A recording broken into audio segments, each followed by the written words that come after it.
From Hollywood, it's time now for Edmond O'Brien as... Johnny Dollar. Harry Polden, shipper's indemnity. Johnny, how soon can you get to Buffalo? 6 hours by train. Take a plane. All right, I'll take a plane. Why? So you can get on this case while it's still hot. Get on what case, Harry?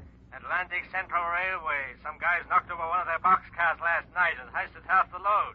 We carry a blanket policy on all their freight, so get going. Yes, sir, Mr. Polden, right away. And watch your expense account.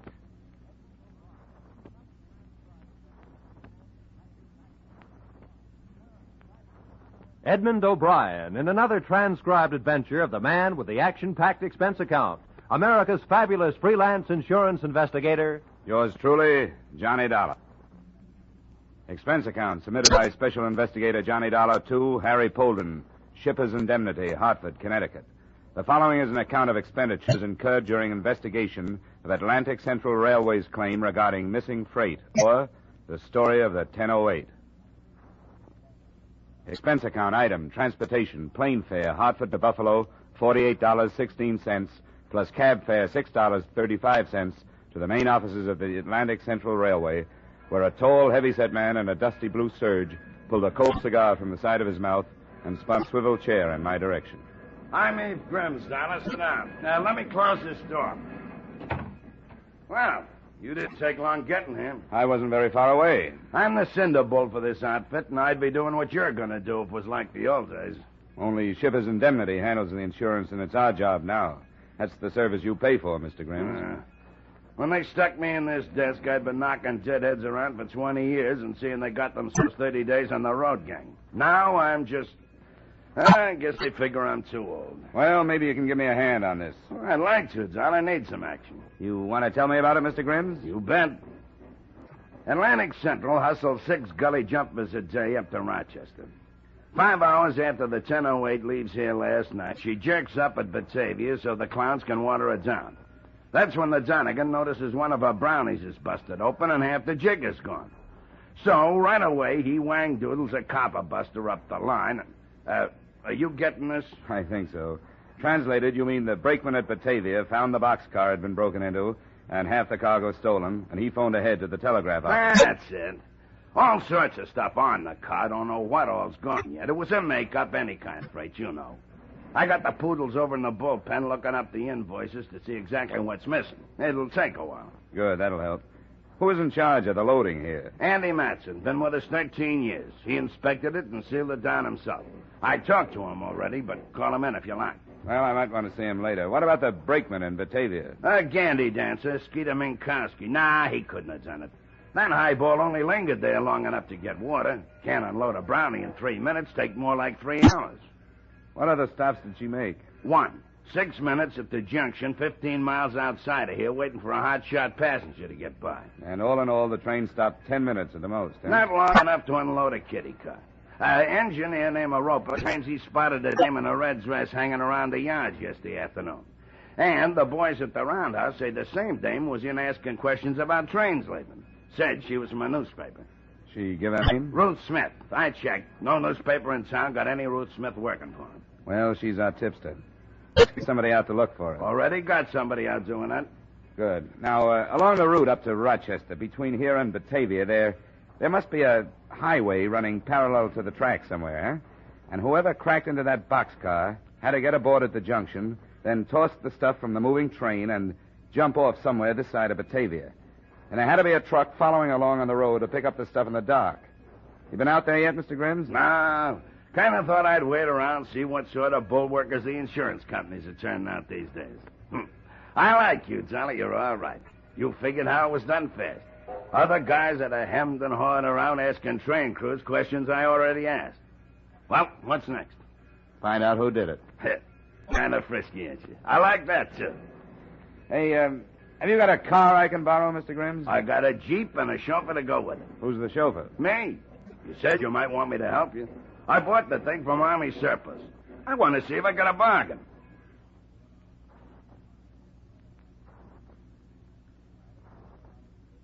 Expense account item, $4.38 for gasoline, which went into a Jeep that Eve Grimm and I used to follow the lonely stretch of old road that ran parallel to the Atlantic Central Railroad tracks.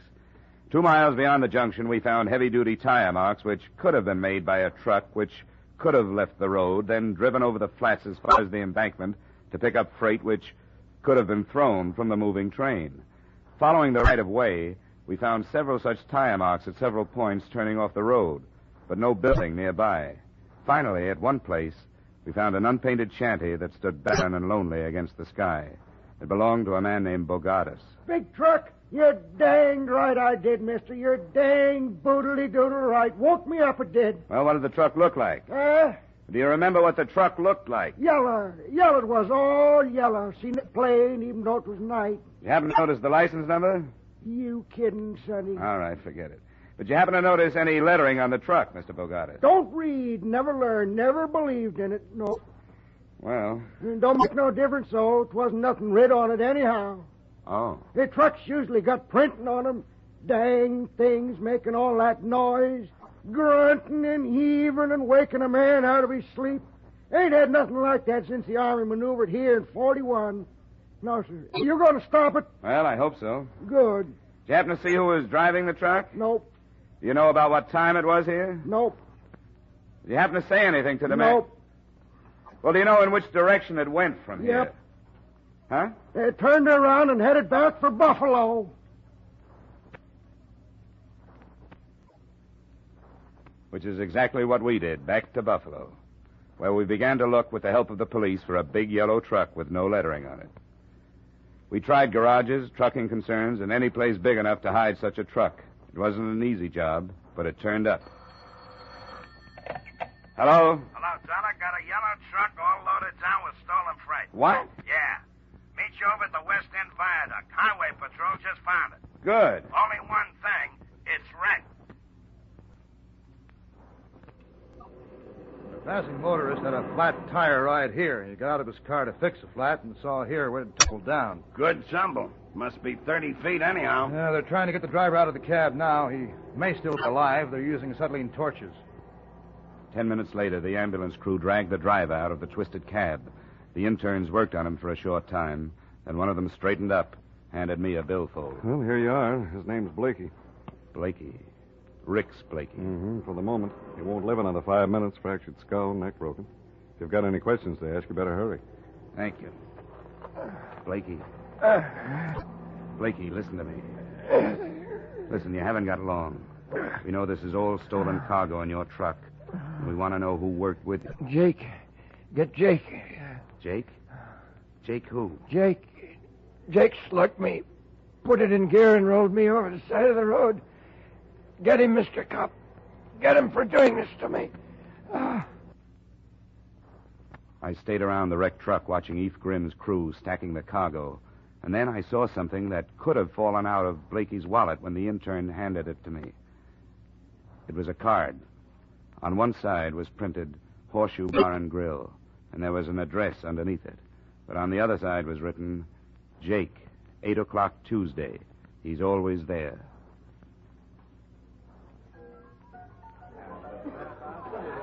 The Horseshoe Bar and Grill was short on lights and even shorter on drinks. After a couple, I signaled the bartender. Yeah? Another one? Uh-huh. Sure. Dame trouble, pal? I'm here to see Jake. Here's your drink. He been in here tonight? That'll be 50 cents.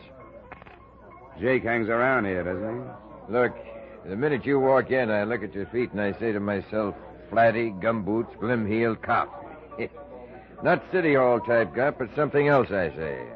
Something different that still spells law. I was asking about a guy named Jake. Something else, I say. Maybe private people. Then I say, if he's working, he's got himself a bib. And a bib means it don't come out of his pocket when he's around looking for somebody and asking for guys. Will this help?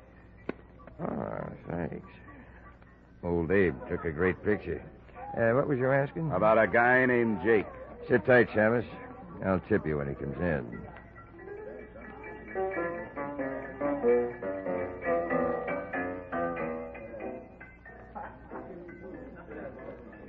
An hour went by, and about the time I was wondering if I was going to be able to write that $5 off on the expense account, the bartender slipped out from behind the bar and went through a door in the back marked private. I finished my drink and strolled after him. He was just hanging up the phone as I walked in. Oh, there's a lot of customers waiting to be served out front. Yeah, I want to get right back to... Wait a minute. Huh? Haven't we got some unfinished business? Well, yes and no. I come back here to slip myself a quick smoke, and the phone is ringing. You'll never guess who it is. Jake. What's his last name? How do I know? Across the bar, a guy's just Jake or Sam around. Anyhow, Jake says he ain't coming by tonight. He called you up to tell you that? No, you see, Jake says he lost his glasses when he was here last night. He was calling to ask if I found them. Did you? No. But Jake says that if I do find him, I can send him over to the Embassy Hotel. That's where he is. Room 210.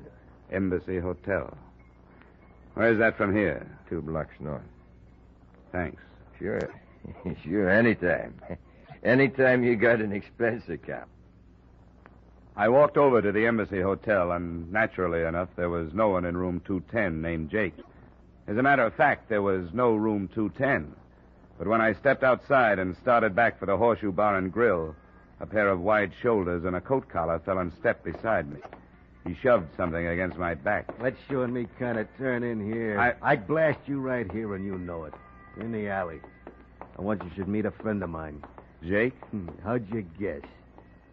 Okay, hold it. Here he is, Jake. A tall, thick figure with an odor of fine cologne around it stepped from the shadows. His hat was down and his collar was up. He stood very close in front of me and asked, Why do you want me? Who are you? I'll ask you first. All right. Frisk him, Trench. See who he is. Everything became very quiet then, except for one voice that belonged to a man who had died earlier that day. I kept hearing it. Get him. Get him for doing this to me.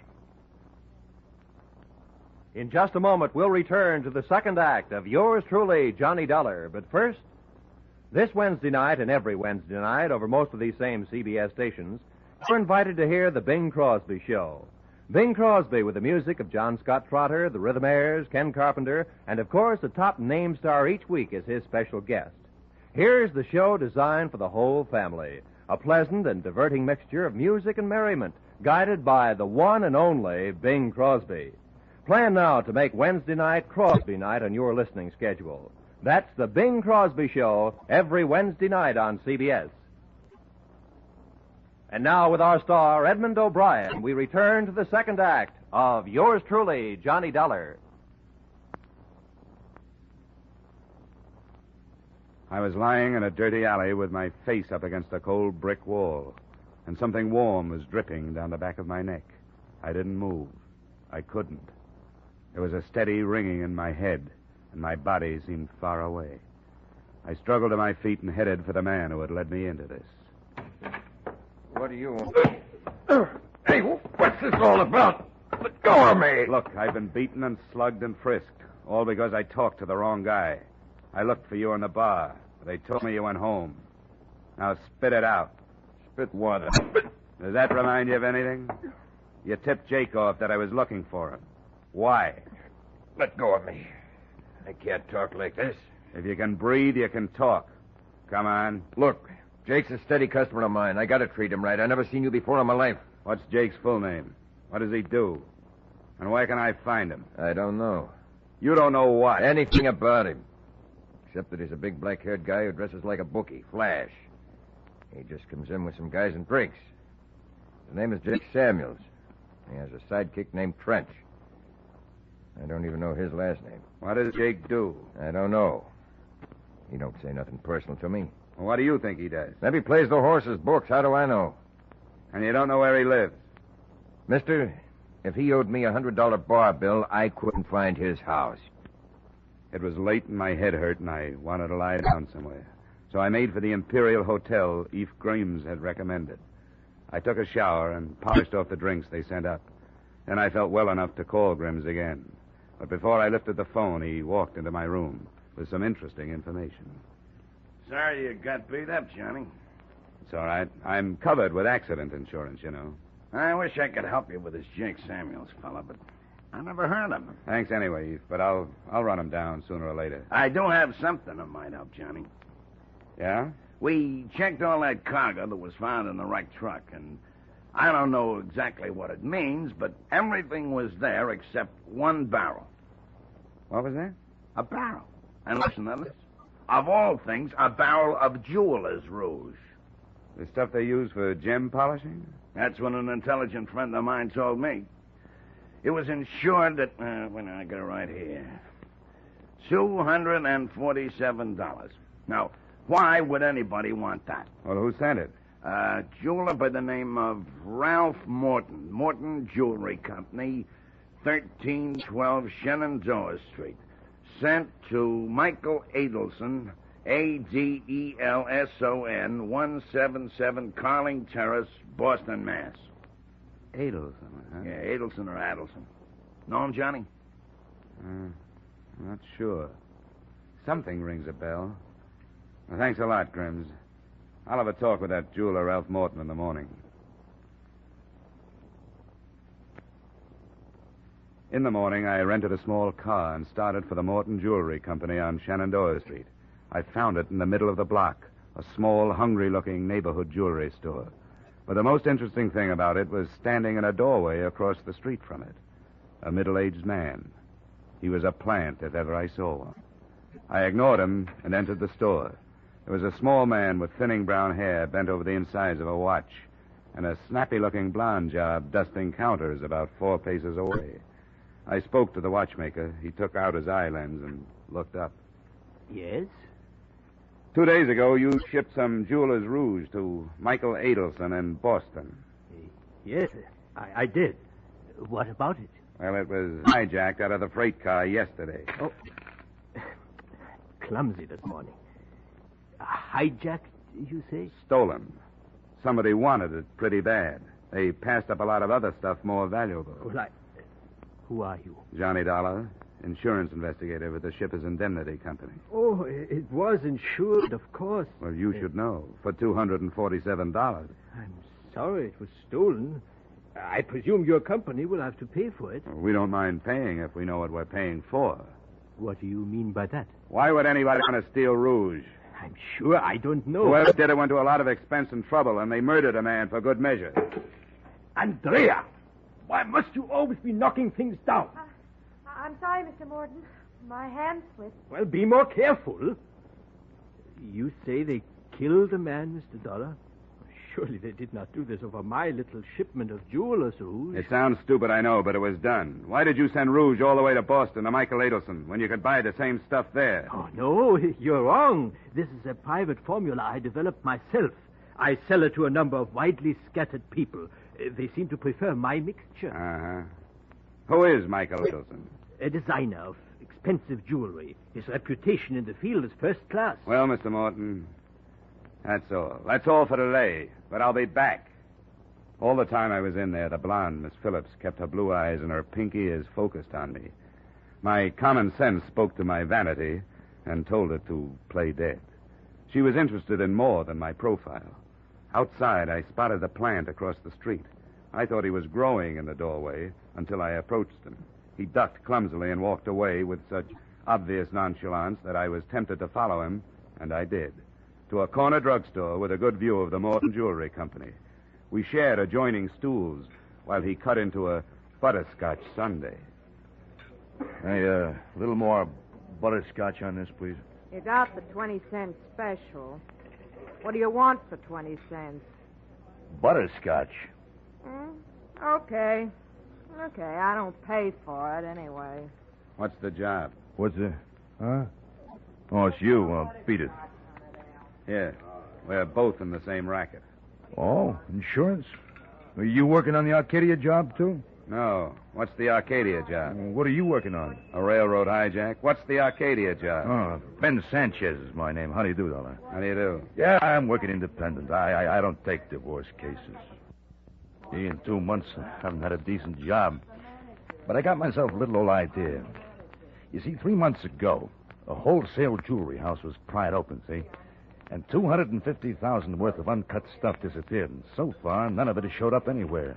And somebody will pay a lot of money if it's found, especially an outfit called the Erie Mutual Fidelity. What's Morton's edge on it? Well, I I could be wrong, but I seen that guy operate for a number of years. Here's the butterscotch. Oh, thanks. It's a little jewelry store stuck off in a forgotten part of the city. You know, buys watches for $10 and sells them for $12. Well, lots of guys do that. Yeah, but they don't own a little old $85,000 house in the Longacre section with 2 new cars in the garage. And you think Morton has the Arcadia jewels? I think he's been a fence for a long time. And there hasn't been nothing good to fence since the Arcadia job. He has a record? He has. Say, what'd they steal of his from a railroad car? Just some jeweler's rouge, that's all. Oh? Gee, maybe I'm wasting my time. Well, I hope you... Pardon me. The blonde came out of the jewelry store with a coat and hat on and climbed in an automobile parked down the street. I made for my You Drive It model and followed her. At 8 cents a mile, I was out about $1.25 before she shut off a key and coasted into a curb. I went past her, around the block, parked the car, and sauntered back to the house she had entered. It was just a house, nothing special, 2 more bricks, maybe, flagstones instead of cement for a walk. But that was all. I stood looking straight at the house when it turned out I should have been looking straight behind me. Why don't you kind of put your hands behind your neck? That's it. You won't need this heater. Seems to me I've heard that voice before, and it was just as unpleasant. Now, why don't you kind of walk into the house?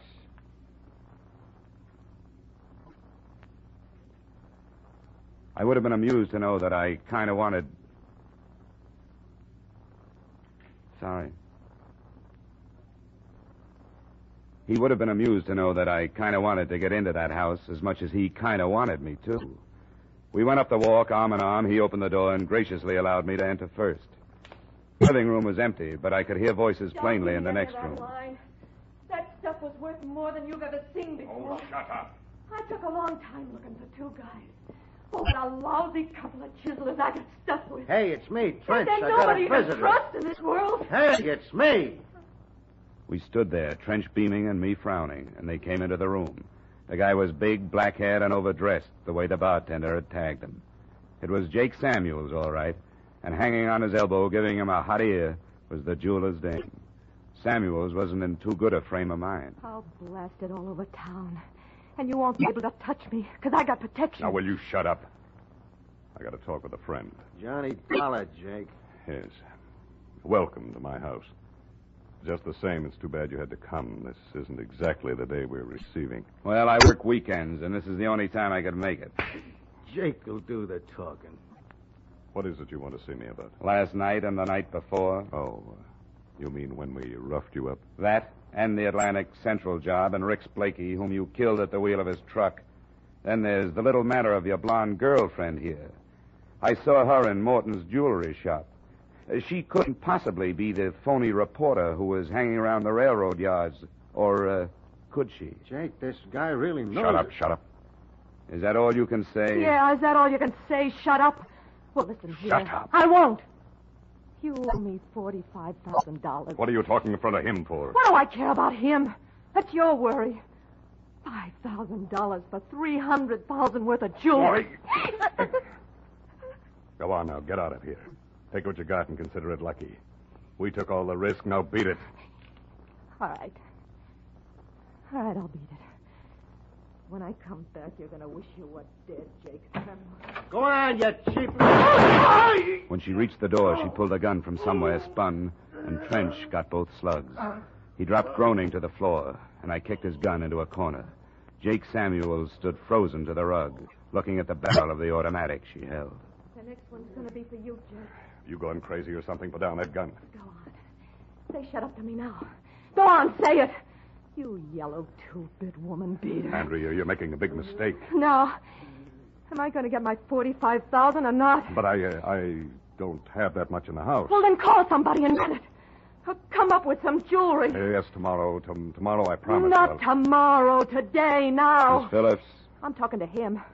Now, don't you get any ideas? Look, there's only one way for you to get out of this, and that's to kill everybody in this room. If you leave me alive, I'll track you down. That's what I get paid for. If you... Can lecture.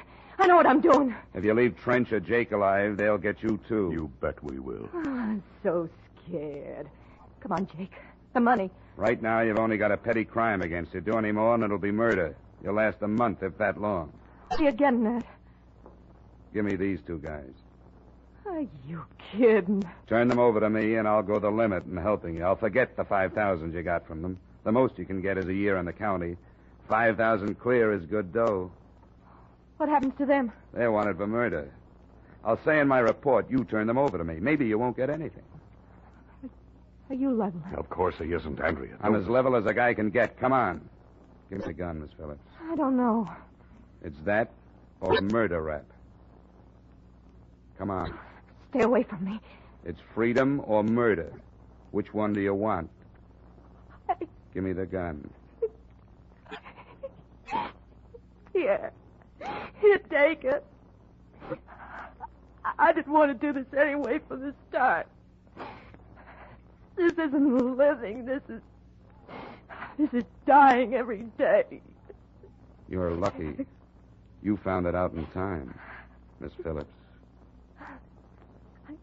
You know, except for the guy in the gas station, nobody ever called me Miss Phillips.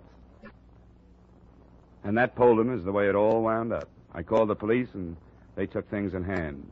The jewels, of course, were buried in the barrel of the Jeweler's Rouge, and Miss Phillips, knowing that Morton was unloading them in Boston, sold the information to Jake and Friend for $50,000, which she didn't get. The Arcadia Wholesale Company jewels were in the stuff the police picked up. Oh, by the way, you'll notice one item on the expense account, $4.85. That was a gift, a foam rubber seat for Eve Grimm's surplus Jeep. Total expenses, $312. Yours truly, Johnny Dollar. Yours truly, Johnny Dollar, stars Edmond O'Brien in the title role and was written by E. Jack Newman and John Michael Hayes with music composed and conducted by Leith Stevens. Edmond O'Brien can currently be seen starring in the Harry M. Popkin United Artists production, DOA. Featured in our cast were Ted DeCorsia, Pat McGeehan, Harold Durenforth, John Daner, Bill Boucher, Gene Bates, and Clayton Post. Yours truly, Johnny Dollar, is produced and directed by Jaime Del Valle. Join us again next week at the same time when, from Hollywood, Edmond O'Brien returns in another transcribed adventure of Yours truly, Johnny Dollar.